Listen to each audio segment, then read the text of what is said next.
ಮಾಡ್ಕೋಬಾರ್ದು, ಯಾರ ಮೇಲೂ ರೇಗಾಡಬಾರ್ದು ಎಂದು ನಿಮ್ಮಪ್ಪ ಹಾಸಿಗೆ ಹಿಡಿದ್ರು ಅದೇ ನನ್ನ ಕೋಪ ಸತ್ತೋಯ್ತು ಕಣೆ. ಎಂತೆಂಥ ತಪ್ಪುಗಳನ್ನೂ ಕ್ಷಮಿಸಿದ್ದೀನಿ. ಪರವಾಗಿಲ್ಲ, ಹೇಳು, ನಾನು ಕೋಪ ಮಾಡ್ಕೊಳ್ಳಲ್ಲ. ಅಮ್ಮ, ಅದು ನಮ್ಮ ಸೀತು ಮದುವೆ ಆಗೋಯ್ತಮ್ಮ. ಸೀತಕ್ಕೆ ಮದುವೆ ಆಯ್ತಾ?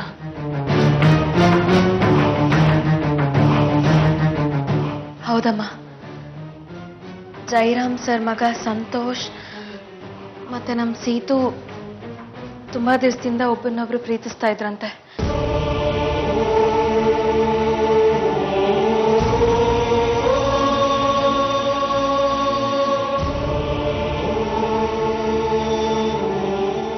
ಸಂತೋಷ್ ನಮ್ಮ ಸೀತುಗ್ ಒಂದು ವಿಷಯನೂ ಹೇಳ್ದೆ ದೇವಸ್ಥಾನದಲ್ಲಿ ತಾಳಿ ಕಟ್ಬಿಟ್ಟಿದಾನಮ್ಮ.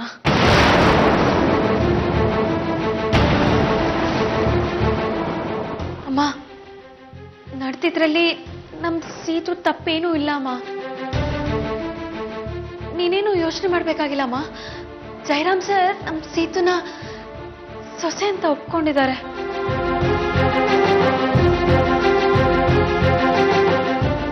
ನಾಳೆನೆ ಒಂದು ಒಳ್ಳೆ ಗಳಿಗೆ ನೋಡಿ ನಮ್ಮ ಮನೆ ಸೊಸೆನ ನಮ್ಗೊಪ್ಪಿಸ್ಬೇಡಿ ಅಂತ ಹೇಳಿದ್ದಾರೆ.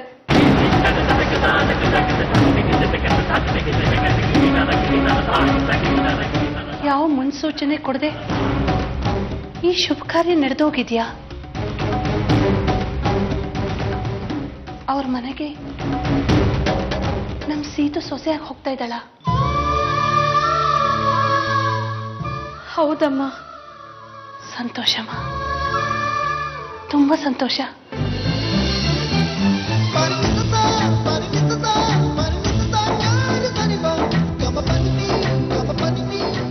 ಸೀತು, ನನ್ ಕಂದ, ನಿನ್ ಮದ್ವೆ ನೋಡುವಂತ ಭಾಗ್ಯ ಅಂತೂ ನಂಗೆ ಸಿಗ್ಲಿಲ್ಲ ಕಣೆ. ಆದ್ರೆ ಅಂಥವ್ರ ಮನೆ ಸೊಸೆಯಾಗಿ ಹೋಗಿದ್ಯಲ್ಲ, ನಂಗೆ ನಿಜವಾಗ್ಲೂ ಸಂತೋಷ ಆಗಿದೆ. ದೇವ್ರು ನಿನ್ನ ಚೆನ್ನಾಗಿಟ್ಟಿರ್ಲಿ ಕಂದ.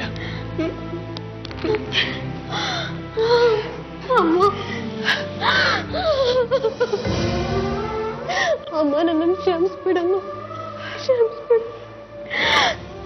ನಿನ್ನಂತ ತಾಯಿನ ಪಡೆಯೋದಕ್ಕೆ ನಾನು ಅದೆಷ್ಟು ಜನ್ಮದ ಪುಣ್ಯ ಮಾಡಿದ್ದೋ ಏನೋ.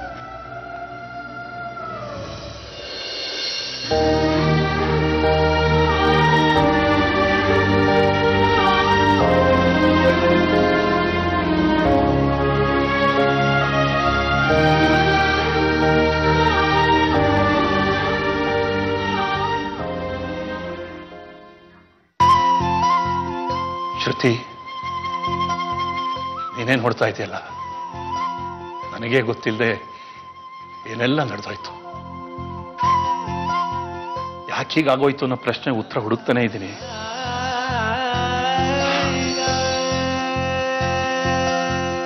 ಸುಮಿತ್ರಾಗೆ ಅವಳ ಗಂಡ ಅನ್ಯಾಯ ಮಾಡ್ದ, ಮೋಸ ಮಾಡ್ದ. ಅವಳ ದುಃಖನ ದೂರ ಮಾಡಬೇಕು ಅಂತ ರಾಶಿನೇ ಈ ಮನೆ ಸೊಸೆ ಮಾಡ್ಕೋತೀನಿ ಅಂತ ಮಾತು ಕೊಟ್ಟೆ. ಆದ್ರೆ ಸಂತೋಷ ನನಗೆ ಗೊತ್ತಿಲ್ಲದೇನೆ ಸಿತಾರನ್ ಮದುವೆ ಮಾಡ್ಕೊಂಬಿಟ್ಟ. ರಾಶಿ ನಮ್ಮ ಹುಡುಗಿ ಚೆನ್ನಾಗಿರ್ಬೇಕು ಅನ್ನೋ ಸ್ವಾರ್ಥಕ್ಕೋಸ್ಕರ ಆ ಸಿತಾರಂಗ್ ಅನ್ಯಾಯ ಮಾಡಕ್ಕಾಗತ್ತಾ? ಅದಕ್ಕೆ ಸಿತಾರನ್ನೇ ಈ ಮನೆ ಸೊಸೆ ಮಾಡ್ಕೋತಾ ಇದ್ದೀನಿ. ಹಾ, ಸುಮಿತ್ರನ ಒಪ್ಪಿಗೆ ತಗೊಂಡೇ ಈ ತೀರ್ಮಾನಕ್ಕೆ ಬಂದಿರೋದು.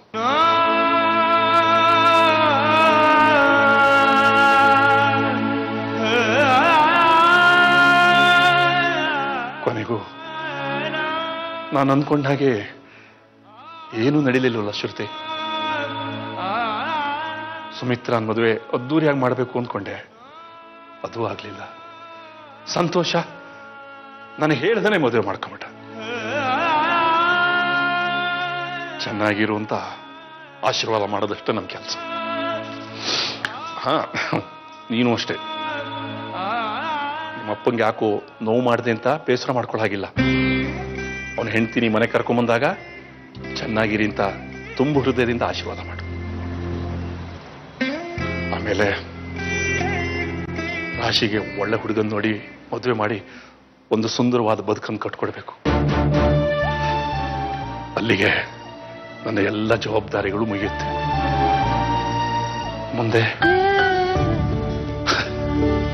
ಮುಂದೇನು ನಿನ್ನ ಮಧುರವಾದ ಹಾಡುಗಳನ್ನು ಕೇಳ್ತಾ ನಿನ್ನ ನೆನಪಲ್ಲೇ ಹಾಯ ಕಾಲ ಕಳೆಯೋದು.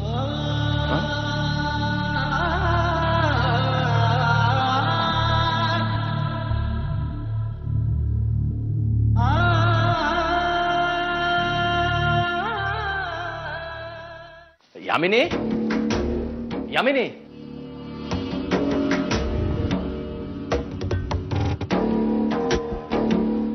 ಏನಮರ್, ನಮ್ಮ ಮುಖದಲ್ಲಿ ಬೈಯದ ಕಲೆ ಇದ್ರೆ ನಿನ್ನ ಮುಖದಲ್ಲಿ ಸಂತೋಷದ ಕಳೆ ಇದೆಯಲ್ಲ. ಕಲೆ ಇಲ್ಲದೆ ಇರೋ ಶಿಲೆ ಎಲ್ಲಿದೆ ಯಾಮಿನಿ? ಹಾಗೆ ಅದೃಷ್ಟ ಇಲ್ಲದೆ ಇರೋ ಯಾಮಿನಿ ಎಲ್ಲಿದ್ದಾಳೆ ಹೇಳು? ನಾನು ನಿನ್ನ ಅದೃಷ್ಟ ನೋಡಿ ಸಂತೋಷ ಪಡ್ತಿದ್ದೀನಿ ಅಷ್ಟೇ. ಅಮರ್, ನೀವು ಹೇಳ್ತಿರೋದನ್ನ ಕೇಳ್ತಿದ್ರೆ ನಮ್ ಲೇಔಟ್ ಪಾರ್ಟ್ನರ್ಸ್ ಎಲ್ಲ ಶಿವನ್ ಪಾದ ಸೇರಿದಂಗಿದೆ. ಅವ್ರು ಯಾರು ಶಿವನ್ ಪಾದ ಸೇರಿಲ್ಲ ರಾಕಿ. ನೀವಿಬ್ರು ಶ್ರೀಕೃಷ್ಣನ ಜನ್ಮಸ್ಥಾನ ಸೇರೋದು ತಪ್ಪು ಅಷ್ಟೆ.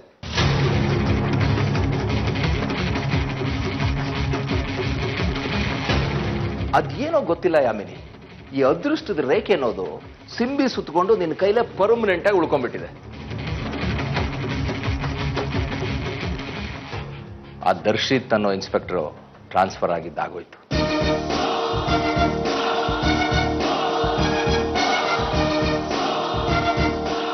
ಇನ್ನು ಮುಂದೆ ನಿನ್ನ ಓಟಕ್ಕೆ ಯಾವ ಅಡೆತಡೆನೂ ಇಲ್ಲ. ಸುಮ್ಮನೆ ಕೈ ಚಾಚಿದ್ರೆ ಸಾಕು, ನಕ್ಷತ್ರ ಕೂಡ ನಿನ್ನ ಕೈಗೆ ಸಿಗುತ್ತೆ.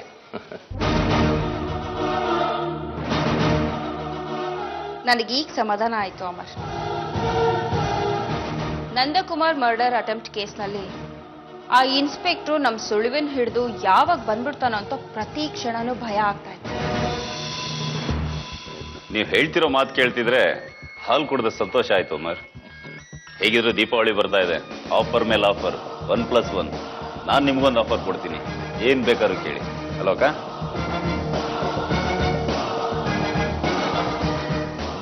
ಟೈಮ್ ಬರಲಿ ಆ ಕೇಳ್ತೀನಿ.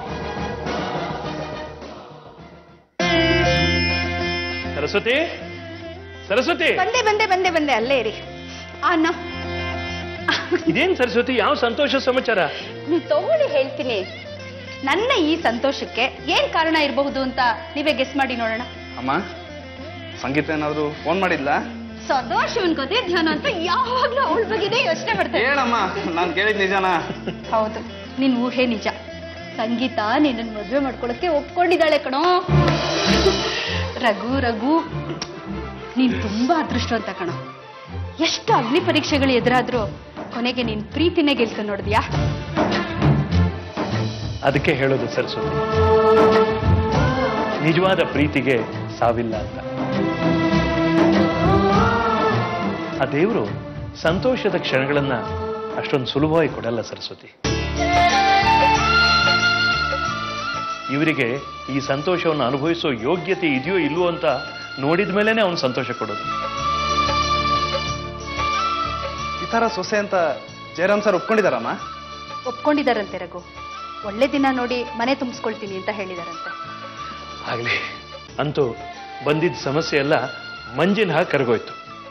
ಸರಸ್ವತಿ, ಸೀತಾರ ಜಯರಾಮ್ ಸರ್ ಮನೇಲಿ ರಾಣಿ ತರ ಮೆರೀತಾಳೆ. ಇನ್ನು ನಮ್ಮ ಸಂಗೀತ ಈ ನಮ್ಮ ಮನೇಲಿ ದೇವತೆ ತರ ನೆಲೆ ಹುಡ್ತಾಳೆ. ಆದ್ರೆ ಸ್ವಲ್ಪ ದಿನ ಅದೃಷ್ಟ ಇಲ್ಲ ರೀ.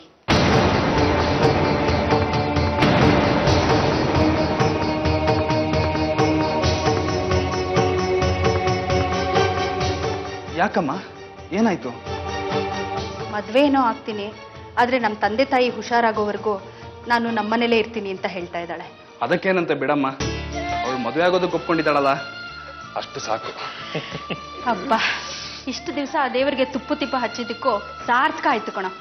ಲೋ ಮಗನೇ, ಇನ್ 10 ದಿವಸ ಇದೆ ಅಷ್ಟೇ ಮದ್ವೆಗೆ. ಎಷ್ಟು ಏರ್ಪಾಟ್ ಮಾಡ್ಕೋಬೇಕು ಗೊತ್ತಾ? ಈ ಸಂತೋಷದಿಂದ ನಿನ್ ಶ್ರಮ ಇವೆ ಅಮ್ಮ. ಅಯ್ಯೋ ಮಗನೇ ಮಗನೇ.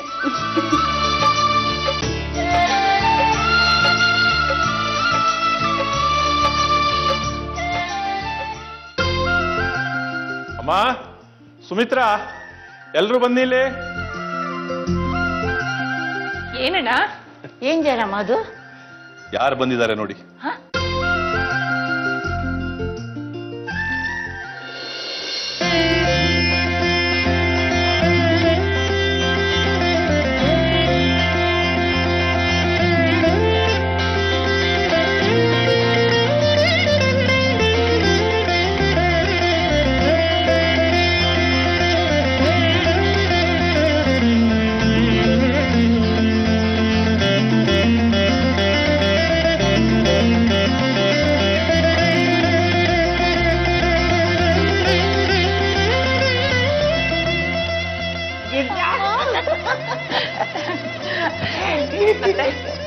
ಇಲ್ಲಮ್ಮ, ಒಳ್ಳೇದಾಗಿ. ರಾಶಿ, ಹೇಗಿದೆಯೇ? ಚೆನ್ನಾಗಿದ್ದೀನಿ. ನೀವ್ ಹೇಗಿದ್ದೀರಾ ಅತ್ತೆ? ನಾನು ಚೆನ್ನಾಗಿದ್ದೀನಿ. ನೀ ಹೇಗಿದ್ಯೋ? ಈ ಹುಡುಗಿ ಯಾರೋ ಗೊತ್ತಾಗ್ಲಿಲ್ಲ. ಅವ್ರ ಹೆಸರು ಪದ್ಮ ಅಂತ, ನಮ್ಮಲ್ಲೇ ಇರ್ತಾರೆ. ಗಿರ್ಜಾ, ಈಗ ನಿಂಗೆ ನಮ್ಮೆಲ್ಲರೂ ನೆನಪಾಯ್ತಾ? ಜಯರಾಮ, ನಿಮ್ಮ ಅತ್ತೆನ್ ಕರ್ಕೊಂಡ್ಬರ್ತೀನಿ ಅಂತ ನನ್ನ ಹತ್ರ ಒಂದು ಮಾತು ಹೇಳಿಲ್ವಲ್ಲೋ? ಅಮ್ಮ, ಶ್ರುತಿ ನನ್ನಿಂದ ದೂರ ಆದ್ಮೇಲೆ ಅವಳ ನೆನಪು ನನ್ನನ್ನು ಕಾಡ್ತಾನೆ ಇರುತ್ತೆ.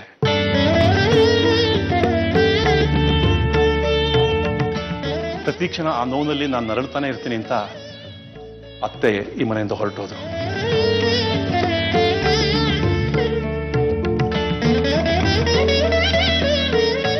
ಹೋಗಿ ಕರೆದ್ರೆ ಅವ್ರು ಬರ್ತಾರೋ ಇಲ್ಲೋ ಅನ್ನೋ ಅನುಮಾನ ಇತ್ತು. ಅದಕ್ಕೆ ನಿಮ್ಗೆ ಯಾರಿಗೂ ಹೇಳಲಿಲ್ಲ.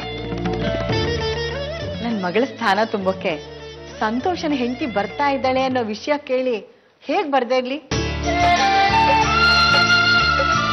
ಅದಕ್ಕೆ ಆ ವಿಷಯ ಕೇಳ್ತಿದ್ದಾಗೆ ಸಂತೋಷದಿಂದ ಒಪ್ಕೊಂಡು ಬಂದ್ಬಿಟ್ಟೆ.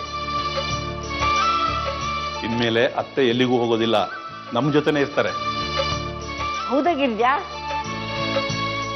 ಇನ್ಮೇಲೆ ನಮ್ಮನ್ ಬಿಟ್ಬಿಟ್ಟು ಎಲ್ಲೂ ದೂರ ಹೋಗಲ್ಲ ತಾನೇ? ಇಲ್ಲಮ್ಮ, ಇನ್ಮೇಲೆ ಎಲ್ಲೂ ಹೋಗಲ್ಲ. ನಿಮ್ ಜೊತೆ ಈ ಮನೆಗೆ ಬರೋ ಸೊಸೆ ಜೊತೆನೇ ಇರ್ಬೇಕು ಅಂತ ನಿರ್ಧಾರ ಮಾಡ್ಕೊಂಡ್ಬಿಟ್ಟಿದ್ದೀನಿ. ತುಂಬಾ ಸಂತೋಷ ಅಮ್ಮ, ತುಂಬಾ ಸಂತೋಷ. ಬಾ.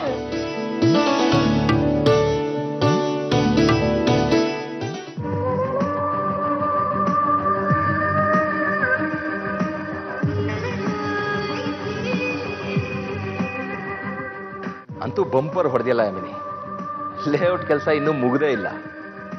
ಈಗಾಗಲೇ ನಿನ್ನ ಕೈಗೆ 20 ರಿಂದ 25 ಕೋಟಿ ಬಂದು ಸೇರಿದೆ. ಇನ್ನು ಒಂದೇ ತಿಂಗಳು ಲೇಔಟ್ ಕೆಲಸ ಮುಗಿದೋಗುತ್ತೆ. ಆಮೇಲೆ ಏನಿಲ್ಲ ಅಂದ್ರೆ ಒಂದು 30 ಕೋಟಿ ನಿನ್ನ ಕೈ ಸೇರುತ್ತೆ. ಇನ್ನು ಮುಂದೆ ನಿನ್ನನ್ನು ಹಿಡಿಯೋದಕ್ಕೆ ಯಾರ ಕೈಯಿಂದನೂ ಸಾಧ್ಯ ಇಲ್ಲ ಯಾಮಿನಿ. ಬ್ರಹ್ಮ ತುಂಬಾ ಪುರ್ಸೋತಿದ್ದಾಗ ನನ್ನ ಹಣೆ ಬರ ಬರ್ದಿದ್ದಾನೆ ಅನ್ಸುತ್ತೆ. ನಾನು ಯಾರ ಕೈಗೂ ಸಿಗೋದಿಲ್ಲ, ಯಾರು ನನ್ನ ಕೈಯಿಂದ ತಪ್ಪಿಸ್ಕೊಳ್ಳೋದಿಲ್ಲ ಅಂತನೂ ಬರ್ದಿದ್ದಾನೆ. ಲೇಔಟ್ ವಿಷಯನೂ ಕಂಪ್ಲೀಟ್ ಆಗಿ ಆ ಹಣನೂ ಬಂದು ನನ್ನ ಕೈ ಸೇರ್ಲಿ. ಆಮೇಲೆ ನೋಡ್ತಾ ಇರಿ ಈ ಯಾಮಿನಿ ಹಣೆ ಬರ ಇನ್ನೂ ಹೇಗ್ ಬದಲಾಗತ್ತೆ ಅಂತ. ಅಷ್ಟೊಂದು ಹಣನ ಹೇಗೆ, ಯಾವ ಬಿಸ್ನೆಸ್ಗೆ ಇನ್ವೆಸ್ಟ್ ಮಾಡ್ತೀಯ ಯಾಮಿನಿ? ನಾನೇ ಬೇರೆ, ನನ್ನ ಸ್ಟೈಲೇ ಬೇರೆ. ಕಾಂಜಿ ಪಿಂಜಿ ಕೆಲಸಕ್ಕೆಲ್ಲ ಕೈ ಹಾಕೋಳಲ್ಲ ಈ ಯಾಮಿನಿ. ಬರೋ ಹಣನ ಒಂದೇ ವರ್ಷದಲ್ಲಿ 100 ಕೋಟಿ ಮಾಡ್ತೀನಿ ಅಂತ ನನ್ನ ತಮ್ಮನ ಹತ್ರ ಪದೇ ಪದೇ ಹೇಳ್ತಾ ಇದ್ದೀನಿ. ಹಾಗೆ ಮಾಡಿ ತೋರಿಸ್ತೀನಿ. ಅಕ್ಕ, ನೀ ಹೇಳ್ತಿರೋದು ನೋಡ್ತಿದ್ರೆ ಯಾವುದೋ ಕುದುರೆ ಹಿಂದೆ ಓಡೋ ಕಾಣ್ತಿದೆ. ರಾಕಿ, ನಾನೇನು ಅಷ್ಟೊಂದು ದಡ್ಡಿ ಅನ್ಕೊಂಡಿದ್ಯೇನೋ? ಈ ಯಾಮಿನಿ ಯಾವತ್ತೂ ಕುದುರೆ ಹಿಂದೆ ಓಡೋಳಲ್ಲ. ಒಂದು ಒಳ್ಳೆ ಕಾಸ್ಟ್ಲಿ ಬಿಸ್ನೆಸ್ ಅನ್ನೋ ರೇಸ್ನಲ್ಲಿ ಮುಂದೆ ಇರೋ ಕುದುರೆನ ನನ್ನ ಹಿಂದೆ ಓಡೋಡ್ ಬರೋ ಹಾಗೆ ಮಾಡ್ತೀನಿ. ನನ್ನ ಮಾತನ್ನು ಕೇಳಬೇಕು, ನಾನು ಹಾಕೋ ತಾಳಕ್ಕೆ ಕುಣಿಬೇಕು. ಹಾಗೆ ಮಾಡ್ತೀನಿ, ನೋಡ್ತಾ ಇರಿ. ಈಗಾಗಲೇ ಯಾರನ್ನೋ ಟಾರ್ಗೆಟ್ ಮಾಡಿರೋ ಹಾಗಿದೆ. ಎಸ್ ಅಮ್ಮ, ನಾನು ಯಾವ ವಿಷಯದಲ್ಲೂ ಲೇಟ್ ಮಾಡೋಳಲ್ಲ. ಯಾರು ಯಾಮಿನಿ ಆ ಹೊಸ ಕುದುರೆ? ಗೆಸ್ ಮಾಡು ಅಮರ್, ನೋಡೋಣ. ಇಲ್ಲ, ಗೊತ್ತಾಗ್ತಾ ಇಲ್ಲ. ಅಕ್ಕ, ನಿನ್ ತಲೆ ಒಂಥರ ಡಿಕ್ಷನರಿ ಇದ್ದಂಗೆ, ಯಾವಾಗ ಯಾವ ಪದ ಗೆಸ್ ಮಾಡಿರ್ತೀಯ ಅಂತ ಗೊತ್ತೇ ಆಗಲ್ಲ. ರಾಖಿ, ಯಾವತ್ತೂ ನಮ್ಮ ವೈರಿನ ಹೊಡಿಬೇಕು ಅಂದ್ರೆ ನಮ್ಮ ವೈರಿಗೆ ಸಪೋರ್ಟ್ ಮಾಡ್ತಾ ಇರೋ ವಿಕೆಟ್ನ ಹೊಡಿಬೇಕು, ಇಲ್ಲ ಅಂದ್ರೆ ಆ ವಿಕೆಟ್ ನಮ್ಮ ಕಡೆ ಬರೋ ಹಾಗೆ ಮಾಡ್ಕೋಬೇಕು. ಮುಂದೆ ನಮ್ಮ ದಾರಿಗೆ ಅಡ್ಡ ಬರೋದು ಸಂಗೀತ. ಸಂಗೀತನಿಗೆ ಸಪೋರ್ಟ್ ಆಗಿ ನಿಂತಿರೋದು ಆ ಜೈರಾಮ್.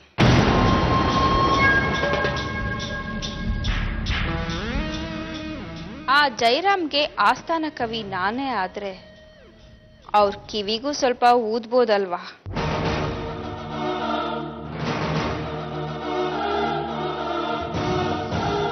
ರಿಮೋಟ್ ಕೈಯಲ್ಲಿದ್ರೆ ಚಾನೆಲ್ಗಳನ್ನ ಬೇಗ ಬೇಗ ಚೇಂಜ್ ಮಾಡ್ಬೋದಲ್ವಾ ಅಮರ್? ರಿಮೋಟ್ ನಿನ್ ಕೈಲಿದ್ರೇನು ಯಾಮಿನಿ, ಆ ಸಂಗೀತ ಟಿವಿ ಮೇಲೆ ಇಟ್ಟಿರ್ತಾರಲ್ಲ ಸೆಟ್ ಟಾಪ್ ಬಾಕ್ಸ್. ಯಾಮಿನಿ, ಈ ಕೆಲಸ ನೀನು ಅಂದ್ಕೊಂಡಷ್ಟು ಸುಲಭದ್ದಲ್ಲ. ನಾನೇನ್ ದಡ್ಡಿ ಅನ್ಕೊಂಡಿದ್ಯಾ ಅಮರ್? ಈ ಯಾಮಿನಿ ಯಾವತ್ತು ಸೂರ್ಯನಿಗೆ ಟಾರ್ಚ್ ಹಾಕೊಳ್ಳಲ್ಲ. ಹುಣ್ಣಿಮೆ ಚಂದ್ರನ್ ಬೆಳಕಲ್ಲಿ ನೆಮ್ಮದಿಯಾಗಿ ಕೂತ್ಕೊಂಡು ಬೆಳದಿಂಗಳು ಊಟ ಮಾಡೋಳು. ಹೇಳ್ತಿರೋದು? ಎಂಟ್ರಿ ಕೊಡ್ತೀನಿ, ನೋಡ್ತಾ ಇರಿ.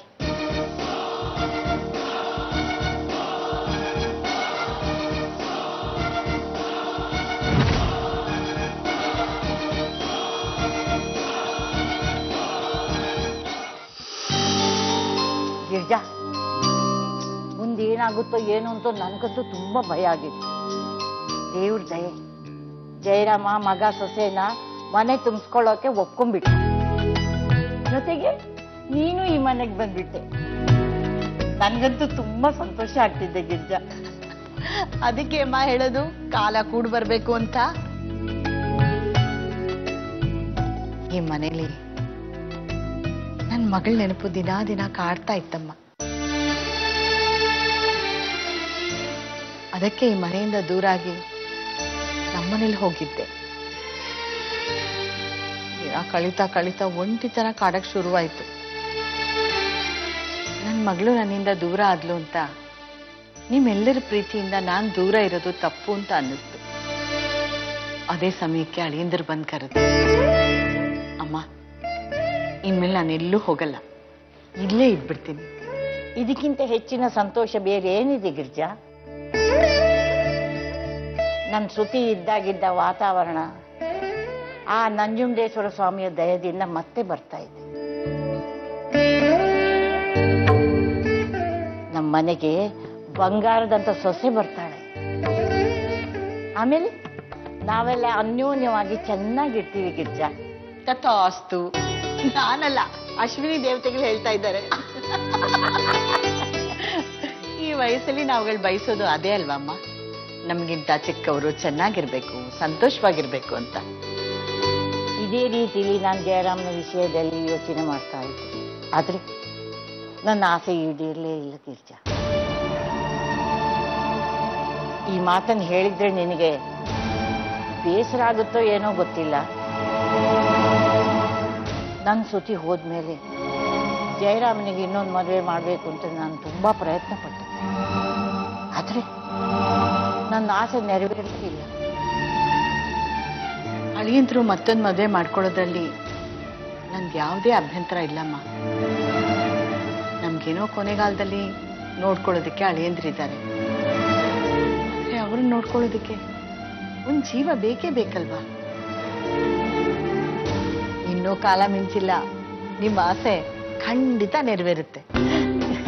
ಗಿರ್ಜಾ, ನಿನ್ನ ಬಾಯಿ ಹರಿಕೆಯಿಂದ, ನೀ ಮನೆಗೆ ಬಂದ ಕಾಲ್ಗುಣದಿಂದ ನನ್ನ ಆಸೆ ನೆರವೇರಿದ್ರೆ ಅಷ್ಟೇ ಸಾಕು.